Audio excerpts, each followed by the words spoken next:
Irmãos, abra sua Bíblia em Gênesis capítulo 2, os versículos 4 a 17.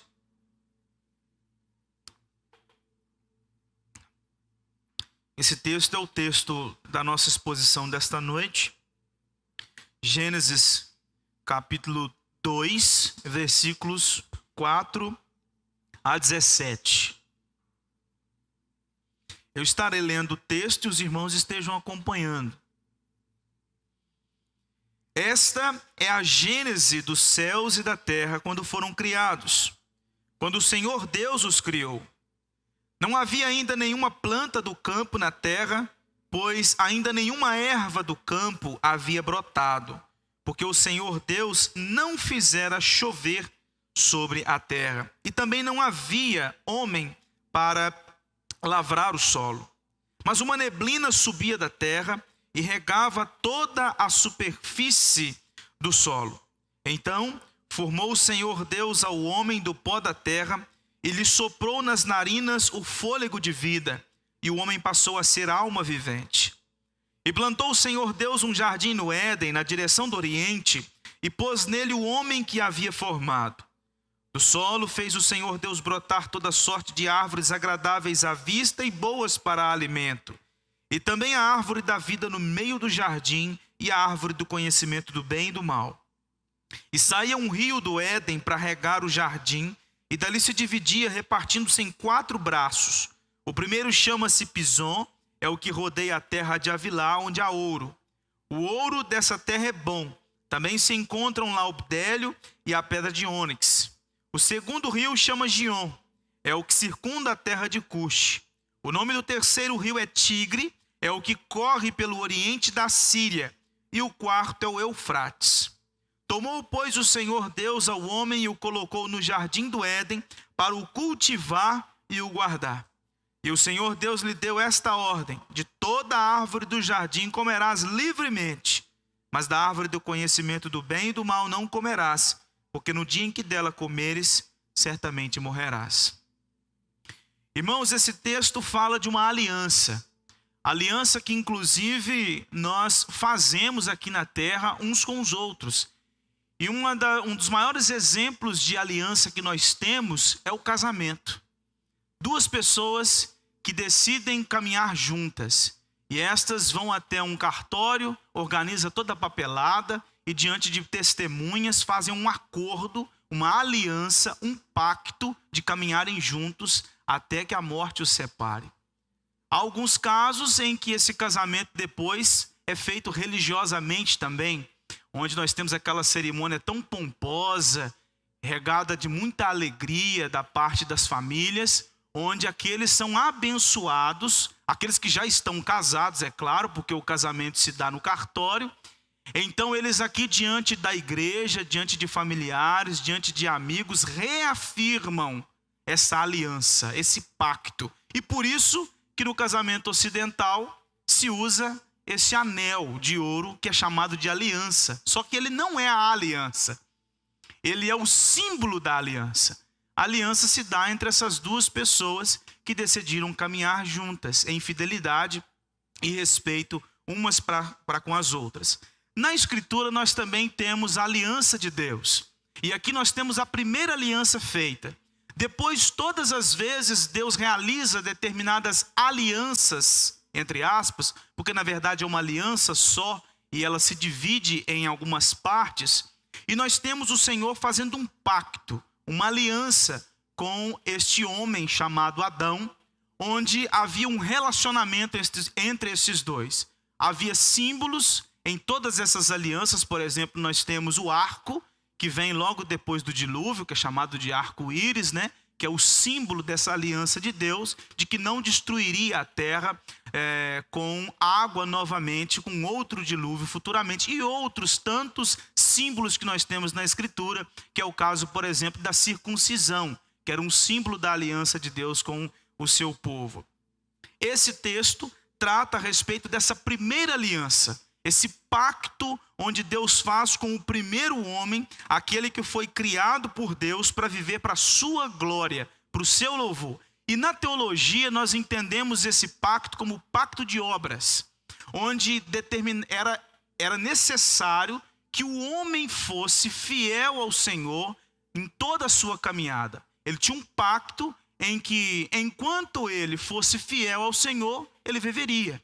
Então, a sua continuidade de vida, a sua comunhão com o Senhor, ela era continuada à medida que ele obedecia o pacto. Por isso que é chamado pacto de obras.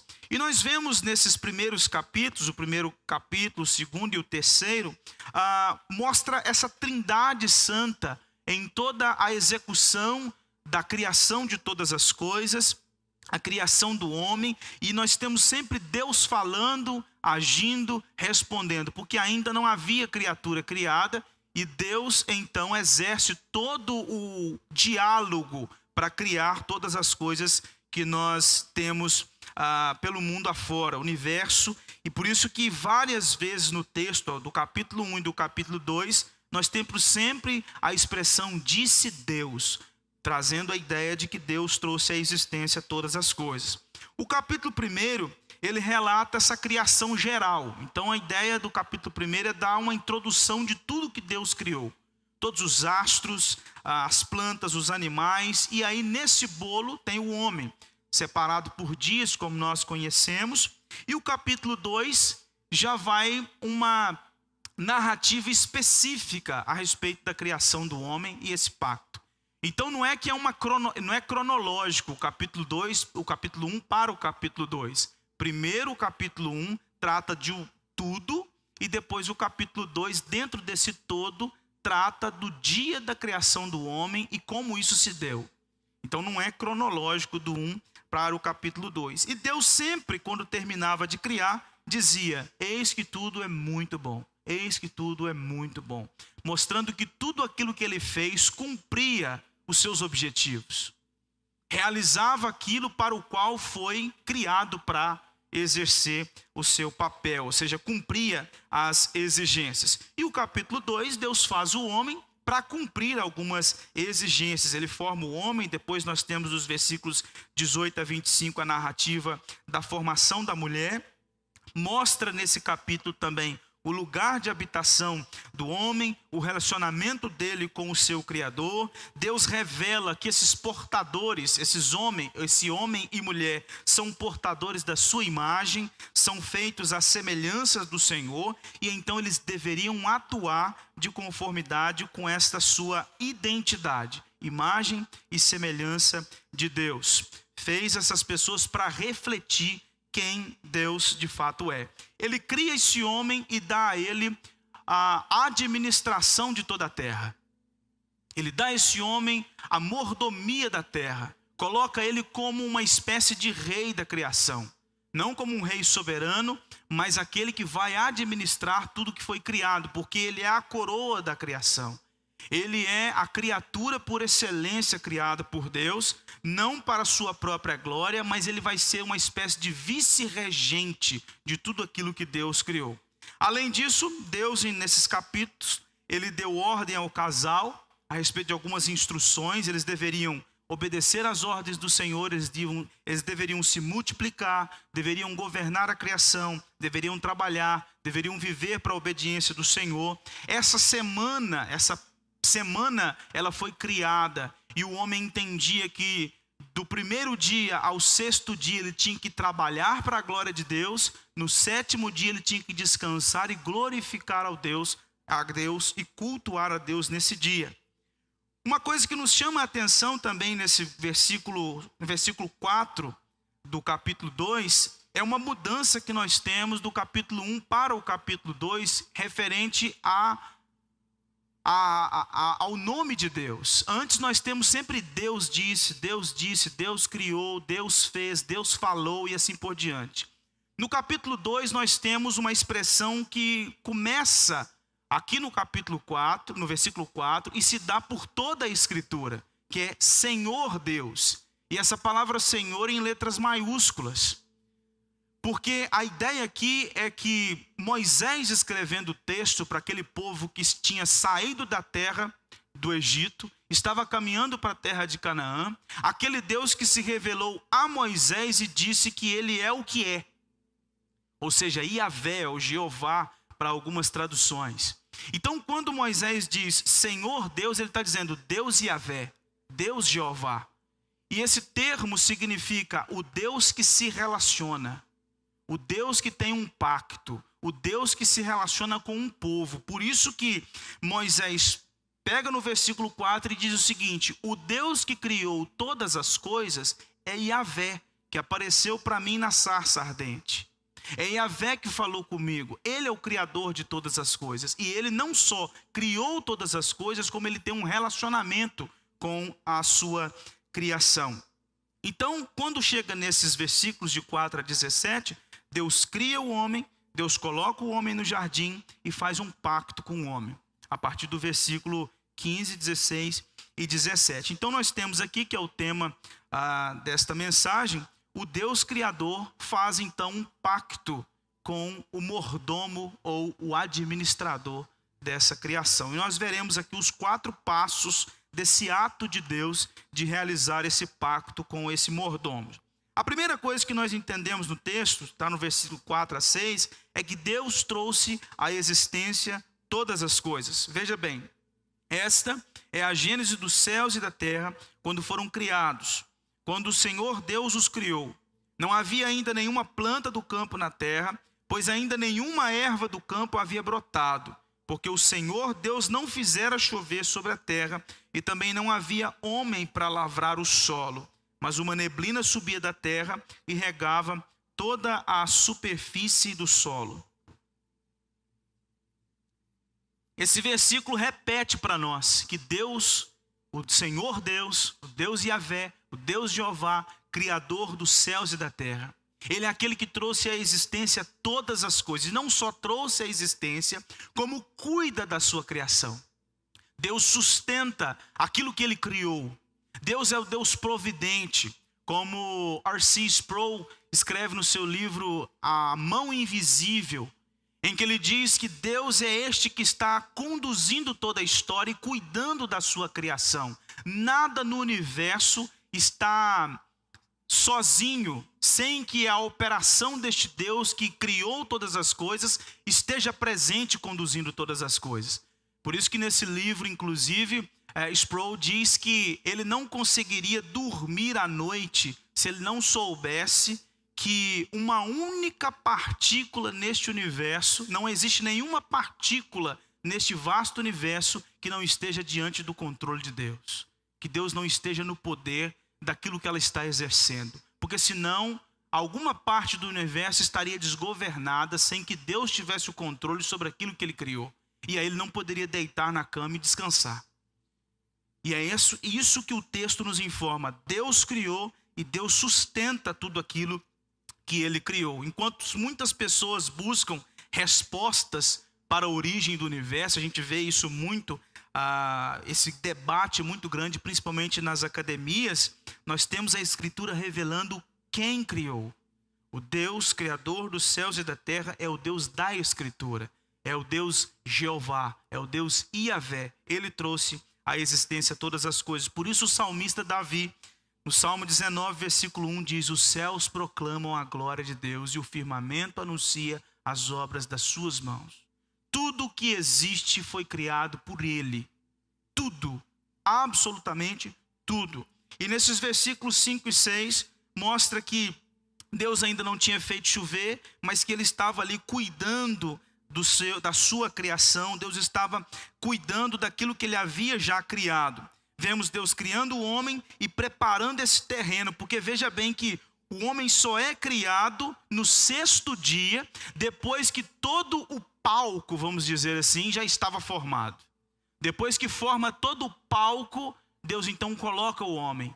Quando as necessidades básicas já pudessem ser supridas, Deus forma o homem e coloca o homem nesse jardim. E aqui 2 coisas que nos chamam a atenção. Deus ainda não havia feito chover, então a terra precisava de certos cuidados, mas havia uma neblina que o próprio Deus cuidava para que pudesse regar a terra. Mas uma outra coisa, não havia alguém para cultivar a terra, que é o que Deus diz no versículo 15. Não havia alguém para cuidar da sua criação além do próprio Deus, que era esse governante, esse mordomo, esse administrador, esse homem, esse servo que poderia cuidar daquilo que ele criou, além do próprio Deus, é claro. Então nós temos algumas coisas que nos chamam a atenção nesse texto e que já podem ser trazidas como aplicações para nós. A primeira coisa é que Deus deve ser adorado como o Criador de todas as coisas e o dono de todas as coisas. Nós nunca podemos perder de vista que Deus é o Criador de tudo. E quando a Escritura diz tudo, é tudo. É tudo, absolutamente tudo. O reverendo Arildo disse aqui no momento de dízimo, que nós temos a oportunidade de entregar parte daquilo que Deus nos dá. E é exatamente a oração que Davi fez em 1 Crônicas capítulo 29, quando o povo trazia os elementos para a construção do templo. E Davi, naquele momento de exaltação do nome de Deus, diz o seguinte: tudo vem de ti, e das tuas mãos tu damos. Ou seja, o que a gente traz aqui diante do Senhor, nada mais é do que aquilo que o Senhor nos deu. Nós não estamos trazendo algo que o Senhor não tenha. E Ageu, o profeta Ageu, diz que Deus é o dono da prata e do ouro. E não existe nada nessa terra que não seja do nosso Deus. E Ele deve ser adorado por aquilo que Ele é, o Criador de tudo. Uma das coisas que me chama muita atenção quando o reverendo Arildo estava falando a respeito dos dízimos, é que às vezes nós oramos nos cultos. Qualquer pessoa que é pedido para orar, para agradecer pelos dízimos e ofertas, a maioria das pessoas vai, num dado momento da oração, vai dizer assim: dê sabedoria à liderança da igreja para investir esse dinheiro para a glória do Senhor. Eu te faço uma pergunta: você faz essa oração todo mês quando o dinheiro entra na conta? Senhor, me dê sabedoria para usar o dinheiro que o Senhor me dá, para investir aonde o Senhor quer, para pagar o que o Senhor quer, para cuidar da minha família. Todos os líderes de família deveriam fazer essa oração quando a transferência bancária ocorre, quando pega o dinheiro, o cheque lá do seu chefe, enfim, não sei como que você recebe. Mas uma das primeiras coisas que nós deveríamos fazer é: Senhor, me dê sabedoria para administrar o dinheiro que o Senhor me dá. Não é só a liderança da igreja que tem que ter sabedoria para administrar os dízimos e ofertas. Eu e você temos que ter sabedoria para administrar aquilo que Deus nos dá, porque Ele é o Criador de todas as coisas. E nós fomos criados para adorar a esse Deus. Nós fomos criados para glorificar o nome desse Deus. O homem é um ser adorador por natureza. Por isso que se nós não adoramos a Deus, nós adoramos uma outra coisa. A gente vai adorar esse dinheiro, a gente vai adorar o carro, a gente vai adorar a família, vai adorar a empresa, vai adorar o trabalho, vai adorar uma pessoa, vai adorar um relacionamento. Enfim, são N possibilidades de adoração fora de Deus. Por isso que Deus é completamente contra a idolatria. Porque é prestar adoração e culto a outra coisa que não seja Ele. E nós fomos criados para adorar esse que é Criador dos céus e da terra. E também devemos nos lembrar que Deus cuida de toda a criação. Sendo assim, Ele cuida de você, da sua família. Se Ele criou essa terra e colocou o homem nessa terra depois de ter criado tudo aquilo que ele precisava para sobreviver, isso significa que Deus cuida da sua criação. E eu e você somos criação de Deus. Se somos criação de Deus, Deus cuida dos seus. Deus sustenta os seus. O autor aos Eclesiastes diz que até mesmo os ímpios recebem o cuidado de Deus, por causa dessa graça comum. A chuva sai para bons e maus. O sol sai para justos e injustos. Deus cuida de toda a tua criação. É claro que Ele tem um cuidado específico com o seu povo, com a sua igreja. O seu povo recebe dele algo que ninguém mais recebe. A comunhão que nós temos com esse Deus é maravilhosa. Então nós devemos nos lembrar que fomos criados para adorar. Esse Deus é criador de todas as coisas e Deus cuida de nós. Deus sustenta as nossas necessidades. Deus cuida das nossas necessidades. A segunda coisa que esse texto nos ajuda a entender, está no versículo 7, é que Deus criou um mordomo, ou seja, um administrador para essa criação. Então, formou o Senhor Deus ao homem do pó da terra, ele soprou nas narinas o fôlego de vida, e o homem passou a ser alma vivente. O homem é uma criação superior. Se você ler o capítulo 1, você vai ver que Deus também deu fôlego de vida aos animais. Porém, você não vê a narrativa dizendo, eles são imagem e semelhança de Deus. Isso mostra que o homem é essa criação superior de Deus, porque ele demonstra, ele revela a imagem e a semelhança de Deus. E aqui eu gostaria de fazer um parênteses a respeito disso, por causa dos animais. A gente vê muita gente chamando cachorro de filho, né? Filho, meu filhinho, ou alguma coisa do tipo, né? E eu gostaria de chamar a atenção dos irmãos do seguinte: animal é animal, gente é gente. Filho é aquele que sai do ventre de uma mulher. Isso, sabe o que é? Pode cheirar uma espécie de idolatria. Porque Paulo, em Romanos capítulo 1, diz o seguinte: deixaram de adorar o Criador para adorar a criatura. E às vezes tem gente que cuida melhor de cachorro e gato do que de uma outra pessoa que é a imagem e semelhança de Deus.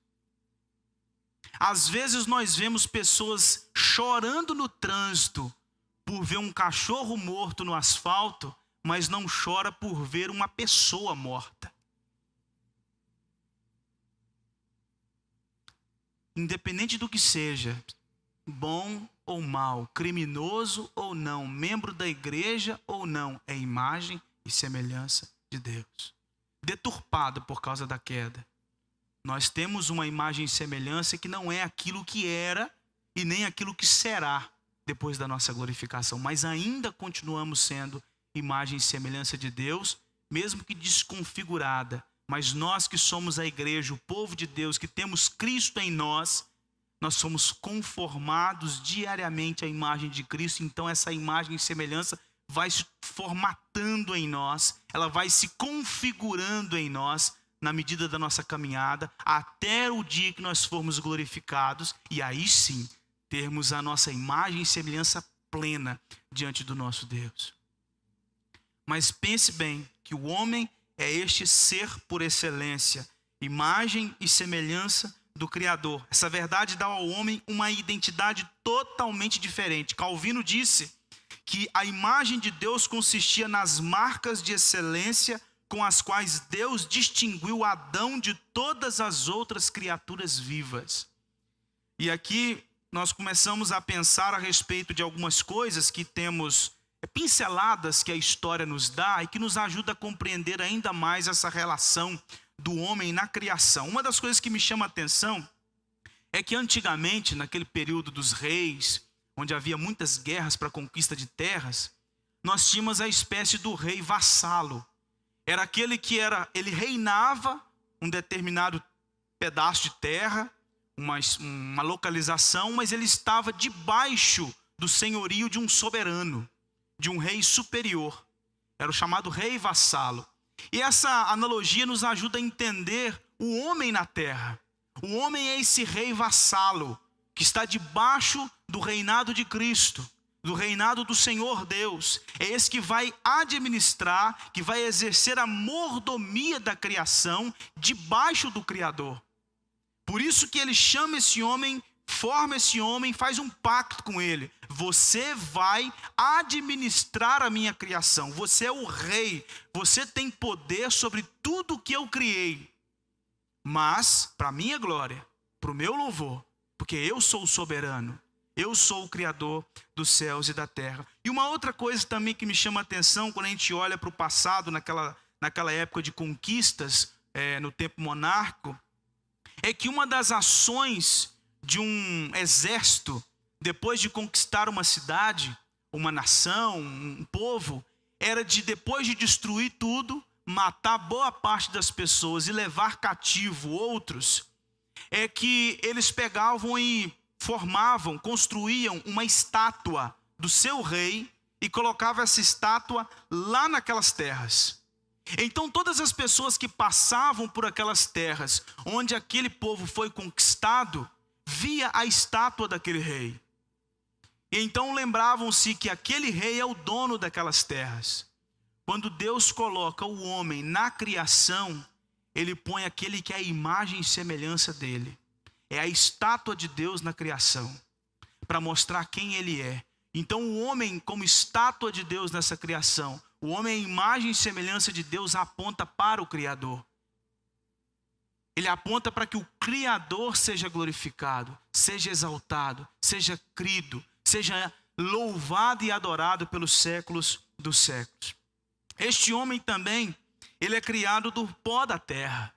E aí nós temos uma característica interessante, porque Deus traz algo que é pedagógico, que é teológico e que é doutrinário. Ao mesmo tempo que ele diz que o homem é esse rei vassalo, que o homem é a imagem e semelhança dele, que o homem tem um pacto com ele, ele diz que o homem é feito do pó da terra. E essa é uma das coisas que nos chama a entender, nos leva a entender de que por mais que sejamos imagem e semelhança de Deus, nós somos pó. Nós somos criatura, nós não somos criador. Nós não merecemos glória, nós não merecemos louvor, nós não merecemos reconhecimento. Nós somos feituras de Deus. Nós somos criaturas de Deus. E aqui nós trazemos duas aplicações ou duas lições com base nesse versículo. A primeira coisa é que diante disso nós precisamos de uma vida humilde, reconhecendo quem nós somos. Por mais que sejamos criados à imagem e semelhança de Deus, e como eu disse, por causa da queda, essa imagem foi desconfigurada, mas ainda somos imagem e semelhança de Deus, nós somos feitos do pó da terra. Isso não deve nos levar a uma atitude de soberba, de orgulho, de se sentir melhor do que os outros. Às vezes a gente se sente melhor do que os outros por causa da roupa que vestimos, por causa da conta bancária, por causa do lugar que moramos. Quando todo mundo, seja morando numa periferia ou no melhor bairro de uma cidade, são feitos do pó da terra.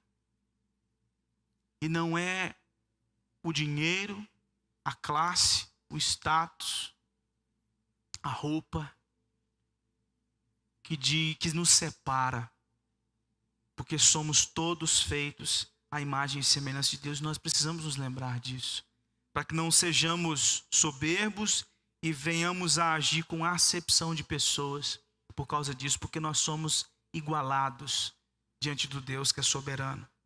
E como eu disse, mesmo caído, somos imagem e semelhança desse Deus que nos dá vida, e essa nossa vida é para apontar para Deus, para glorificar a Deus. Por causa da queda desconfigurada, mas Cristo realizou essa obra para que em novos céus e nova terra nós possamos ter essa imagem e semelhança de Deus, glorificando a Deus por toda a eternidade, por aquilo que Ele nos fez, por quem Ele nos fez. O terceiro ato de Deus aqui, o terceiro passo, é nos versículos 8 a 15, onde Deus criou um lugar de habitação para o mordomo, para esse administrador. Veja os versículos 8 a 15. E plantou o Senhor Deus um jardim no Éden, na direção do Oriente, e pôs nele o homem que havia formado. Do solo fez o Senhor Deus brotar toda sorte de árvores agradáveis à vista e boas para alimento. E também a árvore da vida no meio do jardim e a árvore do conhecimento do bem e do mal. E saía um rio do jardim para regar o jardim. Saía um rio do Éden para regar o jardim e dali se dividia, repartindo-se em 4 braços. O primeiro chamava-se Pison, é o que rodeia a terra de Avilá, onde há ouro. O ouro dessa terra é bom. Também se encontram lá o bidélio e a pedra de ônix. O segundo rio chama-se Gion, é o que circunda a terra de Cuxi. O nome do terceiro rio é Tigre, é o que corre pelo oriente da Síria. E o quarto é o Eufrates. Tomou, pois, o Senhor Deus ao homem e o colocou no jardim do Éden, para o cultivar e o guardar. O relacionamento de Deus com o homem se daria nesse ambiente selecionado, Deus cria o Éden, cria esse jardim e coloca o homem ali, para que nesse jardim o homem pudesse cultivar, guardar e ter um relacionamento com Deus. É nesse espaço que ele vai cultuar e viver para a glória de Deus, cultivando tudo aquilo que Deus havia colocado ali. Tanto que após a queda, porque era o lugar de comunhão, o homem é expulso daquele lugar. O homem é lançado para fora do jardim, porque o jardim representava comunhão com Deus. E como o homem desobedeceu, ele foi expulso, ele foi mandado embora dali. Ele foi lançado fora daquele lugar. O Éden era esse lugar que representa o céu, lugar de deleite, de prazer em Deus.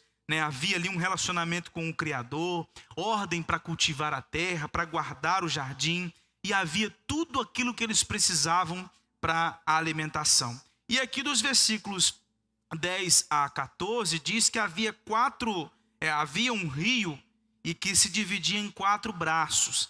A gente conhece na geografia o Tigre e Eufrates, os outros 2 a gente tem um pouco de dificuldade para entender onde é. Mas a ideia desses versículos aqui é mostrar que daquele jardim, que era o lugar de habitação de Deus, tinha um rio que se dividia pelas 4 extremidades da terra. Daquele jardim a vida seguia por toda a terra. A ideia é essa. Do jardim, que era o lugar de vida, o lugar de comunhão com Deus, esse rio regava toda a terra. E esse versículo 9 diz que nesse jardim Deus plantou 2 árvores específicas, além das demais. A árvore da vida, no meio do jardim, e a árvore do conhecimento do bem e o do mal. E aqui o que nós aprendemos primeiramente com essas árvores? Primeiro, que a árvore da vida fica basicamente quase que fácil para compreender o que nós temos aqui já no Éden. Jesus disse isso para os seus discípulos. A árvore da vida aqui apontava para Cristo Jesus. Era o próprio Cristo ali no Éden. E a árvore do conhecimento do bem e do mal demonstrava uma possibilidade de conhecer o bem e o mal fora de Deus. A árvore da vida, relacionamento com Deus. A árvore do bem e do mal era buscar o conhecimento por si. Era uma busca de conhecimento fora, extraviada de Deus. E é isso que nós temos aqui no Éden já. Moisés já traz essa narrativa para nós, que nós entendemos no todo da Escritura. A árvore da vida era capaz de dar vida eterna ao homem, enquanto a árvore do bem e do mal levaria à morte. Por isso que eu acho interessante na narrativa, se você prestar bastante atenção, ou se já prestou, é a única árvore que Deus proíbe é a do conhecimento do bem e do mal. Ele diz: todas as demais árvores você pode comer. Quando ele diz todas, inclui a árvore da vida. A árvore do conhecimento do bem e do mal você não vai comer, porque no dia que você comer, você morre. Porque enquanto essa árvore aqui é a árvore da vida, essa de cá é a árvore da morte. Porque é buscar o conhecimento fora de mim, fora de um relacionamento comigo. E depois a árvore da vida é proibida, depois da queda, nós sabemos disso. Lá no capítulo 3, Deus diz: o homem passou a ser como um de nós, então vamos expulsá-lo aqui do Éden para que ele não tome da árvore da vida. Ali agora nós temos a expulsão do homem para que ele não comesse da árvore da vida. Isso nos ajuda a entender algumas coisas que nós veremos até mais à frente. Outra coisa que nós vemos nesse texto, no versículo 15, é que o homem recebe 2 funções: cultivar e guardar. E aqui nos chama a atenção para uma primeira coisa: pré-queda, serviço, trabalho. Nós já temos o homem sendo chamado para uma função, para cultivar a terra. Então trabalho não é maldição, trabalho é bênção. Nós somos criados para isso, para trabalhar. E guardar, aqui o Senhor Deus diz: você vai cultivar o jardim e você vai guardar o jardim. Talvez Deus estivesse já incluindo uma espécie de alerta quanto à serpente que já se encontrava no jardim. Nós não sabemos ao certo, mas cultivar era cuidar daquilo que Deus criou. Então vai trabalhar, homem, eu te criei para isso. A questão é que o trabalho depois fica difícil. Deus disse que seria difícil o trabalho, mas o trabalho nunca foi criado como maldição da queda, mas como bênção. Isso é uma coisa que nós já aprendemos. O homem foi criado para uma finalidade, para trabalhar.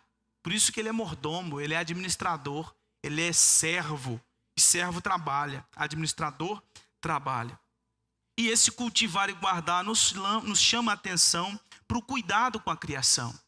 Para o cuidado que Deus tem com a sua criação, ao ponto de colocar um mordomo, um administrador, para cuidar daquilo que ele criou. E aqui nós já tiramos desse texto algumas lições também. A primeira delas é que nós somos imagem e semelhança de Deus, então nós temos uma dignidade. Nós fomos criados para ter um relacionamento com Ele, porque Ele coloca o homem no Éden para se relacionar com Ele. Ele tem um relacionamento com esse homem. Então nós fomos criados para relação com Deus. A segunda coisa é que trabalho não é maldição. Então tudo que você faz da sua vida tem que ser para a glória de Deus. Às vezes nós temos uma noção, até mesmo meio católico romana, de que serviço para Deus é serviço eclesiástico. Eu sirvo a Deus quando eu vou no culto, na escola dominical, na reunião de oração, quando eu participo da programação do retiro da igreja, quando eu vou na evangelização da SAF.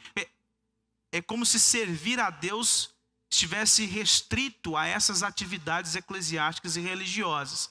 Só que a Escritura deixa claro, a reforma trouxe isso de volta, de que nós fomos criados para servir. E Deus vocaciona pastores, Deus vocaciona enfermeiros, Deus vocaciona médicos, Deus vocaciona representantes comercial e assim por diante. Todos têm uma vocação para servir. Então o seu trabalho é para a glória de Deus. Você foi criado para trabalhar. Você foi criado para servir. Por isso que cristão não odeia segunda-feira. Cristão não tem esse negócio de chegar no domingo de noite e ficar xingando a segunda-feira. Cristão lembra que na segunda-feira é dia de trabalhar, para glorificar o nome de Deus, para exaltar a Deus nas funções que eu realizo. Cristão ama o trabalho. Cristão ama trabalhar, porque entende pelas Escrituras que foi criado para isso. E é muito provável que nós vamos trabalhar na eternidade. É muito provável. A gente não tem um texto assim específico, mas é muito provável de que nós realizaremos funções na eternidade. Terceira coisa é que cristãos, eles possuem responsabilidade ambiental. Então, jogando aqui no popular, cristão cuida da terra, cuida da criação. Cristão joga lixo no lixo. Cristão zela por aquilo que Deus fez. Cristão cuida dos animais, não idolatra, mas cuida. Cristão cuida das plantas, cristão cuida da terra que Deus criou. Porque ele foi criado, o homem foi criado para cultivar e guardar a criação. Não para destruir a criação. Não para causar mal à criação que Deus criou. Então nós temos uma responsabilidade ambiental como crentes. E, claro, novos céus e nova terra será esse nosso novo Éden, onde nós teremos de volta esse relacionamento perfeito e pleno com o nosso Deus. E agora nós vamos para essa exigência que Deus faz, os versículos 16 e 17, onde Deus exigiu obediência do mordomo da criação. E o Senhor Deus lhe deu esta ordem: de toda a árvore do jardim comerás livremente, mas da árvore do conhecimento do bem e do mal não comerás, porque no dia em que dela comeres, certamente morrerás. Deus deu ordem aos animais, aos astros, para que eles exercessem as suas funções. E todos eles estão exercendo até hoje. O sol ainda está brilhando, nascendo no horário certinho, etc. A lua ainda está lá, fazendo o seu papel. As estrelas ainda continuam realizando as suas funções. Os animais ainda continuam realizando as suas funções. E o homem, e Deus dá uma função e também uma ordem para o homem. Agora nós temos um pacto. para que você continue vivo, para que você continue em comunhão comigo, é preciso obediência. Então aquela árvore ali você não come. Porque no dia que você comer daquela árvore, você vai morrer. Então Deus dá ao homem uma ordem para executar uma função, mas dá a possibilidade de não cumpri-la. Coisa que ele não deu aos astros. O sol não pode deixar de ser sol, não pode deixar de cumprir a sua função. Mas o homem pôde, infelizmente, deixar de cumprir a sua ordem. Ele não foi obediente, nós sabemos muito bem disso. Deus dá ali ao homem o livre-arbítrio, ali o famoso livre-arbítrio no Éden, onde o homem teve condições de tomar decisões sem qualquer inclinação,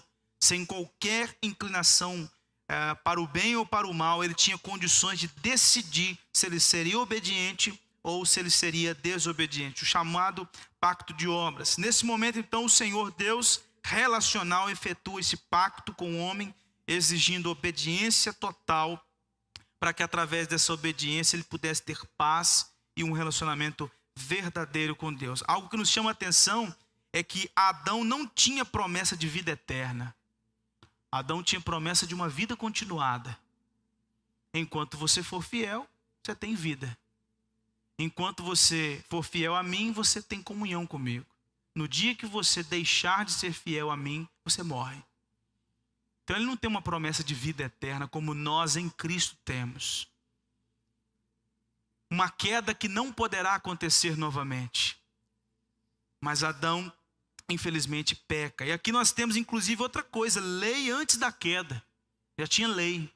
A lei não veio depois da queda, a lei já estava ali antes. Porque o homem não foi criado para ser autônomo. Ele foi criado para estar na dependência de Deus, seguindo de acordo com a vontade de Deus. O homem foi criado e colocado num lugar onde havia todo o necessário.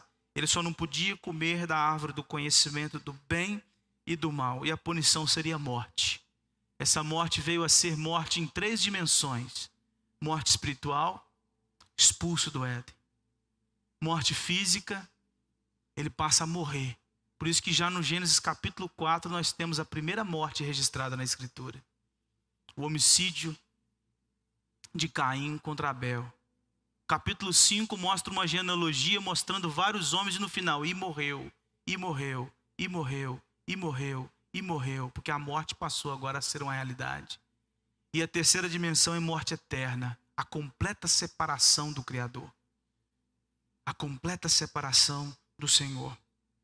E aqui nós temos já algumas aplicações, já nesses versículos, que em primeiro lugar nós não fomos criados para sermos independentes. Lá no Éden, antes da queda, nós já fomos criados para estar debaixo de um soberano. O homem nunca foi criado para viver a sua vida do seu jeito, mas para viver a vida do jeito de Deus. Antes da queda nós já temos uma lei mostrando que ele não é autônomo. A segunda coisa é que vida na Escritura é sinônimo de comunhão com Deus. Enquanto o homem foi fiel, ele tinha comunhão com Deus. Quando ele caiu, ele perdeu a comunhão com Deus. Mas graças a Deus, que em Cristo Jesus essa comunhão é restaurada. Graças a Deus que em Cristo nós temos agora aquele que cumpriu o pacto. Porque Cristo foi lá e cumpriu o pacto que Adão não cumpriu. E porque ele cumpriu o pacto, a sua justiça é imputada sobre nós. E nós temos a oportunidade agora de termos comunhão eterna com Deus. Coisa que nós tínhamos perdido por causa do primeiro Adão. A terceira coisa é que a nossa ética, irmãos, é a ética de Deus. A nossa moral é a moral de Deus. Não é você que decide a moral. Não é você que decide a ética. Não é você que decide o que é certo e o que é errado. Quem decide isso é Deus. Então a nossa ética é ética de Deus. A nossa moral é moral de Deus. É aquilo que Ele diz na sua palavra. A gente, por causa do relativismo, até dentro das igrejas, nós temos gente dizendo assim, não, mas eu não penso assim. Eu já não acho dessa forma. A Escritura está ali dando um tapa na cara dela, mas ela fala, não, mas eu não vejo dessa forma. Não, a nossa ética, a nossa moral é aquilo que a Escritura diz para nós. Porque desde o início Deus disse, vocês não são autônomos. Vocês dependem de mim. E eu digo o que é certo e o que é errado. Por isso, quando o homem quis viver a sua moral, a sua ética, derrubou toda a humanidade. Porque ele foi buscar conhecimento do bem e do mal fora de Deus. Fora de Deus. E aí, irmãos, nós podemos aprender com esse texto algumas coisas a respeito do nosso Senhor Jesus Cristo. Lá em João capítulo 1, João diz que o Verbo criou todas as coisas. Então nós temos o próprio Cristo criando todas as coisas aqui. No princípio, o Verbo estava com Deus e por meio dele todas as coisas foram criadas. Cristo já está aqui. Uma outra coisa, a árvore da vida é o Deus Filho. Ele disse lá em João capítulo 11 que ele é a vida. Ele é a árvore da vida. Então Cristo já se fazia presente no Éden, representado por aquela árvore, que inclusive é um sacramento, era algo sagrado. E quando você lembra, olha por exemplo, para a ceia do Senhor, que nos faz olhar para Cristo, aquela árvore também, por mais que ali meio que o homem não sabendo ainda, porque o projeto de redenção ainda estava em andamento, estava começando, melhor dizendo, ali nós já temos algo que apontava para Cristo Jesus, aquele que é a vida. O pacto que Adão não cumpriu, Cristo cumpriu. Adão foi desobediente, buscou uma vida autônoma. Cristo não, foi obediente até a morte e a morte de cruz. Cumpriu o pacto de obras em toda a sua extensão. Por isso que ele é declarado por João na sua primeira carta de o justo. Aquele que cumpriu o pacto, aquele que é o justo porque ele cumpriu toda a lei de Deus. Ele não desviou o pé da lei de Deus. Ele foi fiel e fiel até a morte. Algo que nos chama a atenção é que nós já temos graça já em Gênesis. No Gênesis capítulo 3, versículo 15, nós já temos uma promessa daquele que nasceria para nos redimir. Gênesis capítulo 5, quando você vê aquela narrativa de vários homens que vão morrendo, fulano morreu, viveu tantos anos, morreu. Aí do nada, o que a genealogia faz? Havia um homem chamado Enoque, andava com Deus e Deus o tomou para si. Você já vê graça em Gênesis capítulo 5. A graça de Deus alcançando homens e mulheres que não estavam caminhando na direção.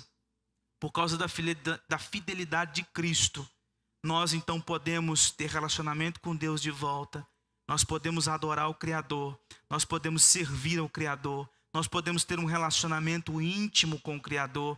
E por isso, por causa da obra de Cristo, que não errou, que não falhou no pacto, que cumpriu o pacto, que foi fiel ao pacto, até a morte e morte de cruz, há novos céus e nova terra. Essa criação que foi maldita por causa do pecado do primeiro Adão, ela foi restaurada na cruz do Calvário. E por causa da obra de Cristo Jesus, que restaura toda a criação, há uma nova criação, há novos céus e nova terra. Apocalipse 21 e 22, o Éden será restaurado, mas não um pedaço de terra, mas toda a criação. Não aquele pedacinho de terra onde Adão estava, mas toda a criação, o Éden.